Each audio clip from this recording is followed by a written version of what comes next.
आज हमारे साथ फुनसुक लद्दाखी जी हैं, जो जाना माना नाम है लद्दाख के लिए, नहीं पूरे देश के लिए। आज उनसे बातचीत करते हैं कि सिंधी दरिया कितना इम्पोर्टेंस है इसकी हमारे लिए, हमारे जीवन में। जी, आज मैं हमारे लद्दाख के बहुत ही मशहूर काचो सिकंदर खान साहब ने दरिया सिंध पे एक नज़म लिखा है, तो मैं देशवासियों को ये दिखाना चाहता हूँ, सुनाना चाहता हूँ लद्दाख में कैसे कैसे अच्छे शायर हैं। तो काचो साहब फरमाते हैं, ए सिंध जानता हूँ तेरी अमर कहानी, अजमत की तेरी देती है मेरा दिल गवाही। मस्कन है तेरा कैलाश यानी महान कंगरी, माता है मन सरोवर जो झीलों की है रानी। तीरथ है ये भी वो भी जाते हैं वहाँ पुजारी। ये ज़ौक़ व शौक़ ये जोश व खरोश तेरा, सरतोड़ कोशिशों से तू रास्ता है बनाता। तिब्बत पुरंग लद्दाख गिलगित व ओदियाना, चित्राल सिंध व जहलिम पंजाब का किनारा। सुरू शायोक गिलगित जहलिम चिनाब का किनारा, हैं बेशुमार नदियाँ तेरी मदद को आती। हड़प्पा मोहनजोदारो यक्सा पशाचा, साहिल पे तूने अपने तहजीब को है उभारा। दुनिया में कैसे कैसे कौमों को तुमने है उभारा, आसार से भरा है अब तक तेरा ये किनारा। मस्ती का ये आलिम है बैठा है तेरे किनारे, है सोच में सिकंदर तेरा मकाम क्या है। क्या बात है, आपने तो सिंध के बारे में पूरा चिट्ठा जो है उसका रूपरेखा। काचो सिकंदर साहब का कमाल है, मेरा नहीं है। आपने भी कुछ सिंधु पे लिखा है और गाया भी है जी, जो जो मैंने काफी साल पहले सुना भी था। हम चाहेंगे लोगों को वो सुनाए सिंध के बारे में। सिंध है क्या? मैंने सिंपल लैंग्वेज में ये बनाया था। ओ सिंधु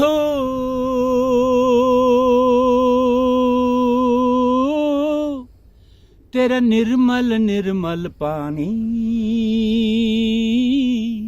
हम सबका जीवन दानी। ओ सिंधु ओ सिंधु, ताज पहने बर्फ का कैलाश रे, झिलमिल झिलमिल नील गगन सी मन सरोवर। जब लहराए जब इठलाए जब इतराए तो कहलाए सिंधु। जब लहराए जब इठलाए जब इतराए तो कहलाए सिंधु। ओ सिंधु तेरा निर्मल ताज हिंद यूटी लद्दाख, लद्दाख सरताज हिंद यूटी लद्दाख। ग्यारा में सर तो हिन यूटी लद्दाख, होले नंकर गिल चिक चिकीन, शाठक रुस्पा चिक चिकीन।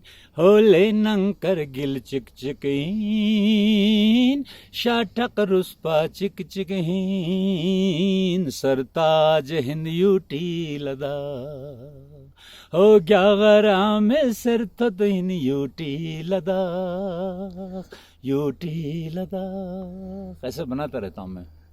2 साल जा यूटी बने हुए केंद्र शासित प्रदेश लद्दाख। जिस समय ये प्रदेश घोषित हुआ, जी जी, आपके मन में क्या आया उस समय? मेरा तो क्या भावना आई? मेरा तो बहुत बड़ा इंटरव्यू आया दूरदर्शन पे, हर जगह बाइट आया। ये तो हमें वाकई में एक आज़ादी मिला, हमें एक आइडेंटिटी मिला, हमें एक पहचान मिला। अब मैं केवल आर्टिस्ट हूँ, मैं पॉलिटिशियन नहीं हूँ सर। मैं केवल आर्टिस्ट हूँ। लद्दाख और लेह और करगिल के आर्टिस्ट हम सब मिलके एक आइडेंटिटी करना है कि हम कितने यूनिक है। अभी हमें मौका मिला है, हमें यूटी का, हमें आइडेंटिटी पर। लेकिन अभी लोग कोई कहता है स्टेट दे दो जल्दी जल्दी। अरे स्टेट बात की बात है, पहले यूटी जो मिला उसको तो परिपूर्ण करो, यूटी को कंप्लीट करो, उसको स्वाद तो ले लो। हाँ, स्वास्थ्य तो लो, उसको फंक्शन होने दो। ये नहीं मिला वो मांगते हैं। तो मैं समझता हूँ जो मिला है उसको अच्छी तरह से निभाओ, यूटी का शक्ल बनाओ, यूटी का आइडेंटिटी बनाओ, यूटी हमें क्या फ़ायदा है इसका पूरा पूरा फ़ायदा उठाओ। और देश में नहीं, पूरे दुनिया में हमें यहाँ से एक मैसेज देना है। ये यूटी बनना तो हमारे लिए बहुत बड़ी बात है। We have to make a brand of Ladakh as a spiritual place, cultural place. और ये लद्दाखियों को बनाना है। देश ने हमें मौका दिया है, अभी हमको जीना है जी। तो कल्चरली मैं समझता हूँ लेह करगिल को एक होके बहुत ही अच्छी तरह एक ब्रांडिंग करना है ना जी। और बाकी मांगे वांगे चलता रहता है। ये डेमोक्रेसी का एक पोर्शन है, ये दो वो दो, वो मांगते रहो मांगते रहो, लेकिन जो मिला है उसको मांगना तो हमारा अधिकार है। अधिकार है, लेकिन जो मिला है उसको तो जियो। यूटी हुए सिर्फ 2 साल हो गए, अभी तो समझ में भी हमें आना चाहिए ना। तो ये बहुत बड़ी चीज़ है सर, हमें अपना आइडेंटिटी बनाना है। एक यहाँ सिंधु फेस्टिवल उत्सव काफी साल 25 साल करीब हो चुके उसको, जी हाँ। उससे सिंध की पहचान पूरे देश विश्व में आप सोचते बढ़ी है? हाँ बिल्कुल, देखिए जीवन अनिश्चय है सर, हर पल नश्वर है, कुछ बदलता रहता है। अभी ये सिंधु दर्शन होता है, ये भी ठीक है, बिल्कुल होना चाहिए। हाँ, लेकिन सिंधु दर्शन होना चाहिए, लेकिन जो भी श्रद्धालु पुजारी नीचे से या जहां से भी आते हो सिंध में गंद ना फेंके। इसके हम लद्दाखी बहुत ही सजग सचेत, स्वच्छता पहला काम। बिल्कुल, we have to keep Sindh very clean. और जो भी कर्म कांड करते हैं उसमें बहुत होशियारी के साथ, इसमें गंद नहीं फैलाना है। और हमें समझ में भी आना चाहिए ना, ज्ञान होना चाहिए, सिर्फ अंधविश्वास नहीं होना चाहिए। पानी में नहाने से पाप धुलता है, उसका पूरा ज्ञान होना चाहिए, कैसे धुलता है, मैं भी धोना चाहता हूँ। तो ये सब तो विवाद की बात नहीं करता हूँ, लेकिन सिंधु दर्शन बहुत वेलकम अगेन एंड अगेन। बिल्कुल हमारी शनाख्त, हमारी पहचान दरिया सिंध से है जी। तो हमने इसको साफ रखना है। हमारी निवेदन है, जो भी भाई बहन नीचे से आते हो इसमें गंद न फेंके, बस you have to keep it well. और हम लद्दाखियों को भी, हमें छेड़ना नहीं है सिंध को, है ना। जैसे कैलाश मानसरोवर से आता है, अरब सागर में जाता है, वहां तक साफ रखना है। बिल्कुल। अभी तो चीनियों ने हमारे साथ बहुत एक अन्याय ये किया कि सिंध के पानी को आगे से डाइवर्ट कर रहे हैं, बहुत से डैम बना रहे हैं। ये सब चीजों का भी हम बिल्कुल एक किस्म को प्रोटेस्ट करना चाहते हैं, विरोध करते हैं। ये देखिए आप सिंध कितना साफ है। जी जी जी। ये सिंध देखिए, ये देखिए दरिया सिंध, ये देखिए जोश और खरोश। मुझे भी कई बार आने का मौका मिलता है, आपके घर जब आता हूँ तो सिंध को देख के मैं बहुत खुश रहता हूँ। हाँ, ये हमारे लद्दाखियों के, हम सब लद्दाख में खुशकिस्मती है कि भारत को जहाँ से नाम मिला है दरिया सिंध, वो लद्दाख से बहता है। और गुरगुर्दो से लेके अपना चंगतंग, अपना क्या बोलते हैं, दमचौक। हाँ, दमचौक से लेके गुरगुर्दो तक लद्दाख में बहता है। तो हमें सिंध को पवित्र रखना है सर।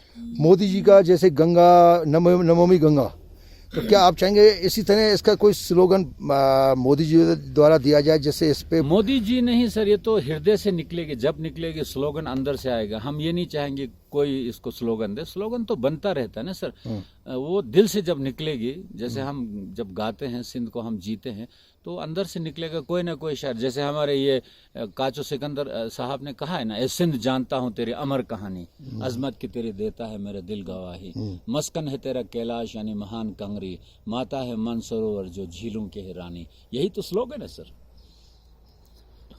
आप एक योगा टीचर भी हैं? जी हाँ, मैं योगा टीचर हूँ और काफी योग की आपको जानकारी भी बहुत है, अनुभव है थोड़ा बहुत। योग कितना जरूरी है एक आदमी के जीवन में? सर, योग करके हर हिंदुस्तानी को योगी बनना है। जब तक योग नहीं होगा, ना अच्छा पायलट बन सकते हो, ना पुलिस ऑफिसर। आदमी कुछ भी जिंदगी में करे, लेकिन योगी पहले बनना। और योग जो है सर चित्त और काया की विधि है। सनातन हिंदुस्तान का सबसे बड़ा ह्यूमैनिटी है, मानव के लिए एक बहुत बड़ा उपहार है, एक गिफ्ट है। योगी बनना पड़ेगा। योगी जब आप बनेंगे, खुद योगी बनेंगे, तो दूसरे को पता लगेगा आपके आचरण को देख के, आपके वाणी को सुन के, आपके चेहरे को देख के। योग करेगा तो सर एक तब तेज आएगा आपके चेहरे पे। योग का एक तब होता है। योग करने की विधि है, बोलने की भी है। और ज्ञान 3 किस्म का होता है सर, शुद्ध ज्ञान, चिंतन ज्ञान, अनुभव। योग के बारे में श्रुति करना बहुत ज़रूरी है, योग के बारे में चिंतन करना ज़रूरी है, लेकिन योग को अभ्यास करके अपने जीवन में उतार के लोगों को नज़र आना चाहिए। हम हर हिंदुस्तानी को योगी बनना, और हिंदुस्तान में ही योग हुआ और कहीं नहीं हुआ। ये दुनिया के सब, यही तो योग का हिंदुस्तान का ब्रांड है। तो पूरा दुनिया के मानवता की जो साइकोलॉजी में विकार है, उसको निकालने के लिए योग, मेडिटेशन, विपश्यना, साधना ही है सर। जैसे हमारे गीता में कहते हैं, गीता का सार क्या है? गीता का सार है स्थित प्रज्ञा होना, यानी कि प्रज्ञा में स्थित होना, to get establish in wisdom. तो योग तो आदमी के लिए, हर आदमी के लिए, आप अच्छे पॉलिटिशियन, अच्छा पायलट, अच्छा आर्मी ऑफिसर, डॉक्टर, इंजीनियर, कुछ भी करो, या किसान, बट पहले आपको योगी बनना है। अपने चित्त और काया के बारे में आपको मालूम होना चाहिए। और यही तो नालंदा से 900 साल पहले तिब्बत में, लद्दाख में आके, यहाँ सारे लोग योगी हैं, लद्दाखी लोग सर। ये ज़मीन के साथ जुड़ा रहता है, प्रकृति के साथ जुड़ा रहता है, तो योग बहुत ज़रूरी है सर। मैंने आपके कई रूप देखे जी, एज ए एक्टर जी, एज ए डायरेक्टर जी, जी, as a singer as a yogi. Thank you. मतलब आपके हैं कितने रूप? मेरा एक ही रूप है सर, वो रूप है भारतीय। वो उस रूप को मैं तराशना चाहता हूँ। मैं एक असली हिंदुस्तानी, असली भारतीय बनना चाहता हूँ। और भारतीय जो होता है सर, वो अपने आप से अंतर्मुखी होना, अंदर का ज्ञान से जोड़ना, उसका मेरा प्रयास है, मेरे गुरुओं का आशीर्वाद है। और हर हिंदुस्तानी को योगी बनना है, ज्ञान वाला बनना है, प्रज्ञावान, शीलवान बनना है, उसका कोशिश है। हम लोग उठते हैं, गिरते हैं सर, लेकिन हिंदुस्तान का जो कल्चर है सर, दुनिया में बहुत से कल्चर हैं, नो डाउट, लेकिन हमारे कल्चर का क्या कहना सर। यहाँ पे इतने बड़े संत योगी हुए, पूरे हिंदुस्तान की मिट्टी में सर योग भरा हुआ है, ज्ञान भरा हुआ है। अब टाइम आया और इसको कोई रोक नहीं सकता है।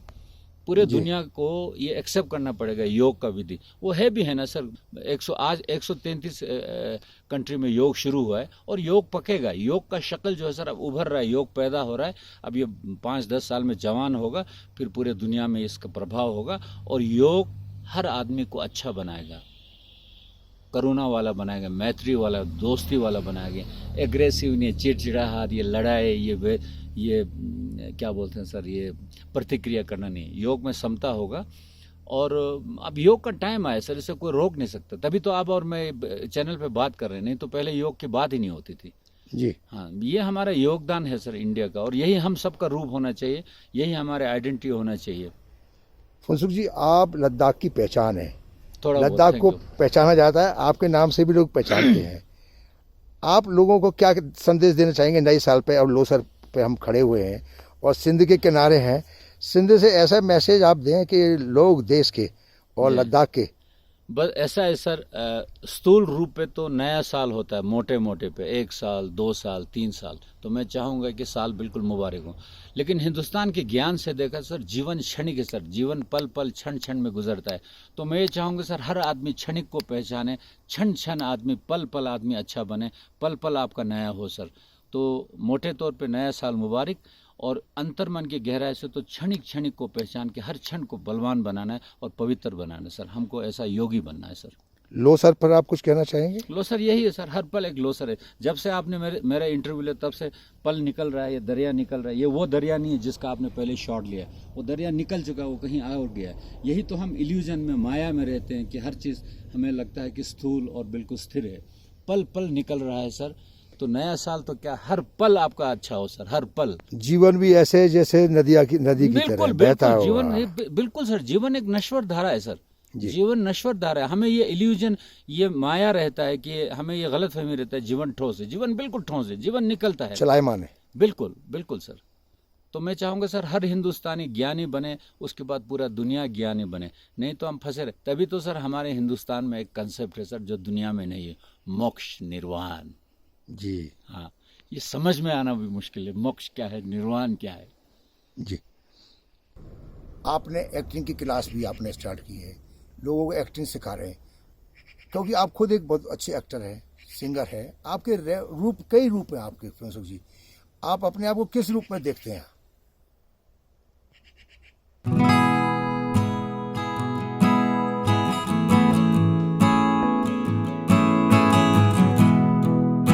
हमने देखा है कि यहाँ पे हर साल सिंदूर दर्शन मनाते हैं। 25 साल करीब हो चुके हैं उसको। कुंभ मनाने वाले थे पर कोविड के कारण नहीं मना पाए 25 साल। उम्मीद है इस साल हम सिंधु दर्शन बहुत अच्छी तरह मनाएंगे। सिंध को एक नई पहचान आप मानते हैं सिंधु दर्शन के द्वारा दी? पहले इसको इतना नहीं जाना जाता था।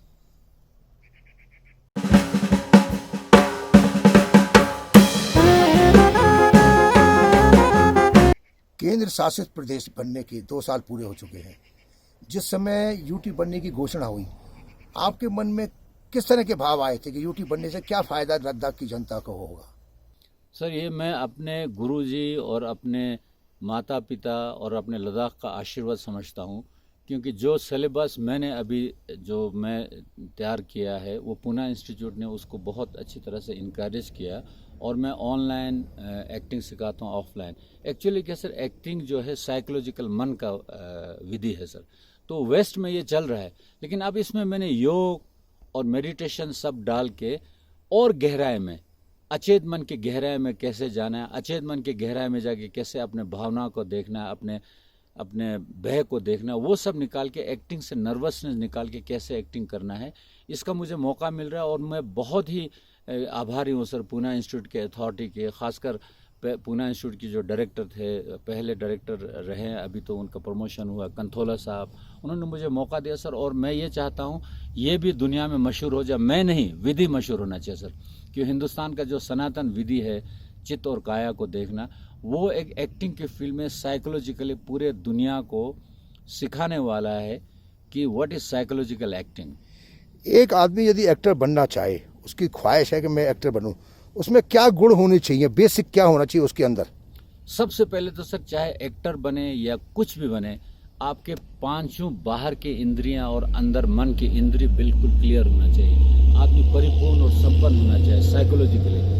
अगर आदमी साइकोलॉजी के परिपूर्ण हो, उसका आंखें, नाक, सूंघना, त्वचा, ये सब फिट होगा, तो वो अपने आप को इजहार कर सकता है। तो आदमी को पहले तो आदमी बहुत साउंड होना चाहिए, बेसिक आदमी बिल्कुल फिट होना चाहिए सर। फिर उसको आप प्रैक्टिस करके, उसको आप क्या कहते हैं, व्यायाम, एक्सरसाइज करके शार्प एक्टर बन सकता है। फिर बाकी तो स्ट्रगल है सर, ये लाइफ स्ट्रगल है। आपको बॉम्बे जाना है, जहाँ जिस फील्ड में जाना है उसमें आपको भीड़ना है। जी हाँ।